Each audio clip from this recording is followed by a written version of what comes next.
Olá, segundo ano do ensino médio. Estamos aqui para mais uma conversa sobre Revolução Industrial. Já conhecemos as características da primeira fase e hoje vamos conversar um pouquinho sobre a segunda fase da Revolução Industrial. A segunda fase da Revolução corresponde ao processo evolutivo das tecnologias, que modificaram ainda mais o cenário econômico, industrial e social. Essa fase iniciou-se a partir da segunda metade do século XIX até o início do século XX, findando-se durante a Segunda Guerra Mundial. A Segunda Guerra Mundial ocorreu entre 1939 a 1945.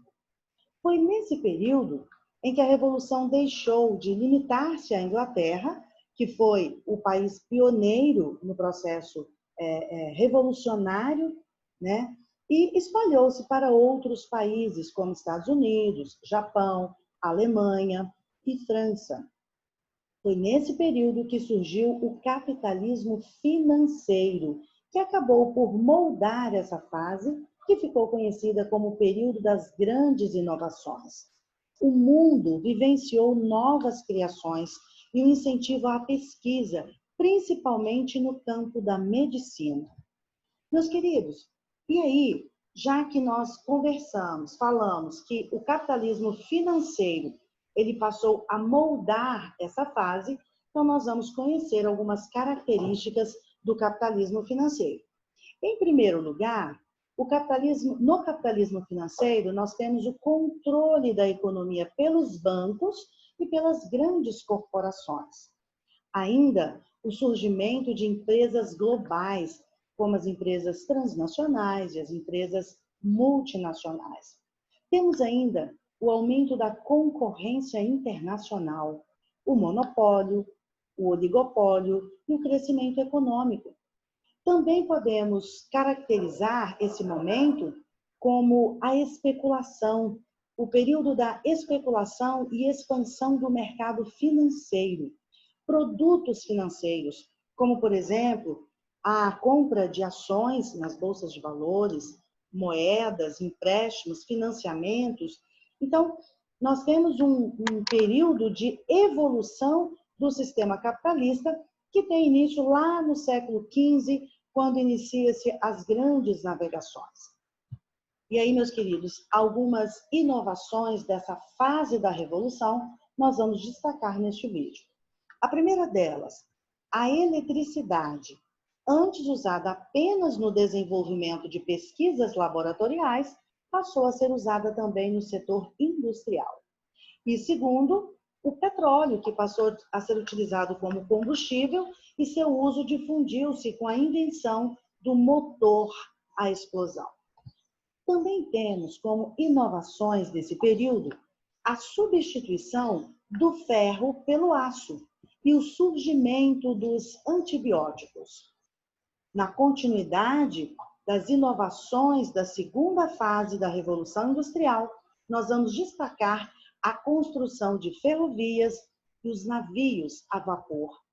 E ainda a invenção do telefone, da televisão, da lâmpada incandescente, o uso de máquinas e fertilizantes químicos na agricultura. E agora, observem que, de uma maneira geral, nós vamos caracterizar esse período, para encerrarmos esse vídeo. Então, vejam. Primeiro, o período que essa revolução apresenta essas características. Século XIX, pós-1850. A expansão da revolução pela Europa, pelos Estados Unidos e Japão. E ainda uma estreita relação entre ciência e técnica. Como nós já falamos das inovações desse período, então nós vamos ainda destacar aqui o aço, a eletricidade, o petróleo. Novas formas de indústrias e empresas, o capitalismo financeiro monopolista e, por fim, para encerrar esse nosso resumo, o imperialismo ou neocolonialismo. E aí é preciso que tenhamos uma ideia do que seja esse imperialismo. Então, eu quero deixar para vocês o seguinte, que durante a segunda metade do século XIX tornou-se mais ativo os métodos utilizados para a expansão imperialista que se prolongou nos primeiros anos do século XX. E esse movimento possibilitou a partilha do continente africano e asiático, favorecendo as nações europeias com destaque para a Inglaterra, né? E para os Estados Unidos também, que se destacaram nessa corrida imperialista. Ao estabelecer confronto entre os séculos XVI e XIX, torna-se notório o intenso processo de funcionamento da exploração internacional. Do século XIX, difere-se do colonialismo do século XVI. Por quê? Há uma diversificação no comércio capitalista, o que tinha, na época, como objetivo conseguir especiarias. Lá no século XVI, os países europeus tinham o objetivo de conseguir especiarias, que eram utilizadas tinham diversas utilidades, né? Como utilizadas como tempero, na alimentação, de forma geral, como moeda de troca. Já no século XIX, o objetivo era outro. O imperialismo do século XIX exigia mercados consumidores de produtos manufaturados e fornecedores de matérias-primas, obrigando as grandes potências a procurarem colônias para escoamento do excedente populacional. Por que nós estamos falando disso?